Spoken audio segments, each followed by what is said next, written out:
Did you know the gray ash you usually throw away after burning wood is actually a superfood for your plants? Stick around, because today I'll show you how stove ash can turn your garden into a powerhouse of growth. Wood ash may look like dust, but it's loaded with calcium, potassium, and trace minerals that plants absolutely love. Think of it as free fertilizer hiding in plain sight. For stronger plants, sprinkle a thin ring of ash around the base of your plants. It strengthens roots and boosts flowering. To fix soil, got acidic soil? A little ash works like natural lime, balancing the pH so your plants thrive.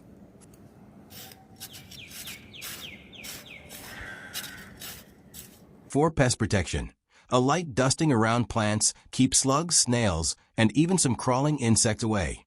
Only use ash from pure, untreated wood. And don't overdo it.